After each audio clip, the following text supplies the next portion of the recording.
Alors c'est une présentation du support de carte SoproLab BBC, qui est une carte qui a été développée à la demande de professeurs de sciences physiques pour les expérimentations, avec l'intégration des microcontrôleurs dans les démarches expérimentales.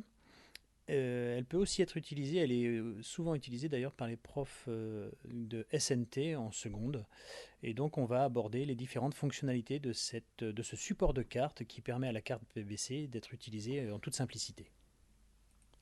Alors on peut voir ici que la carte est dans un support puisqu'on ne peut pas utiliser la carte directement. Ce support est muni de broches sur lesquelles on branche des fils de connexion sur une Labtech, une breadboard, et on a ici donc avec ces connecteurs des montages qui sont plutôt qui sont pas si évidents que ça à mettre en œuvre parce que d'une part il ne faut pas se tromper dans les branchements, d'autre part les connecteurs sont relativement fragiles et leur utilisation nécessite quand même d'être précautionneux. Nous on a préféré utiliser justement des connecteurs avec des détrompeurs où on branche directement les capteurs dans des connecteurs. De plus, on a abandonné le micro USB parce que c'est un connecteur fragile et on a préféré effectivement utiliser un connecteur USB de type B qui est beaucoup plus robuste dans le temps. Alors abordons les différentes fonctionnalités avec ici donc un capteur de pression MPX 5700 qui est un capteur de pression absolue. On a ici donc un buzzer multifréquence qui est compatible avec la bibliothèque musique de microbit qu'on peut directement utiliser en Python. Ici des LED NeoPixel qui permettent d'aborder la synthèse additive des couleurs et notamment la programmation des listes en Python puisque les composantes rouge, vert, bleu sont traitées par des listes. On a deux connecteurs compatibles Grove, ce qui permet de brancher les différents modules Grove qu'on peut trouver dans le commerce. Un connecteur analogique et un connecteur numérique avec le bus I2C.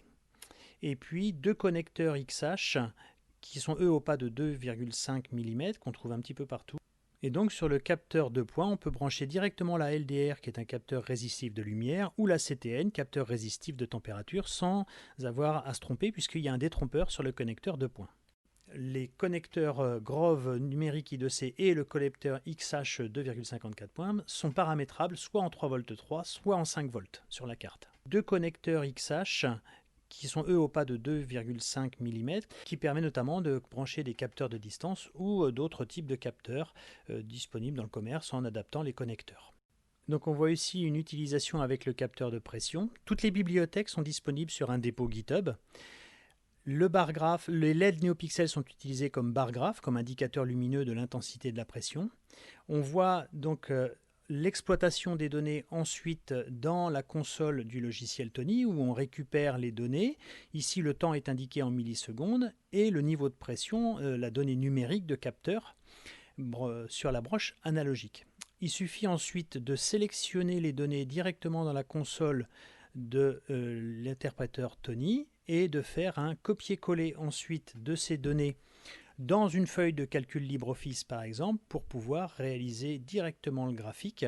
Alors attention, il faut faire un collage formaté, non avec du texte non formaté et il faut bien utiliser la virgule comme séparateur de données, sinon vous voyez que toutes les données sont dans une seule colonne.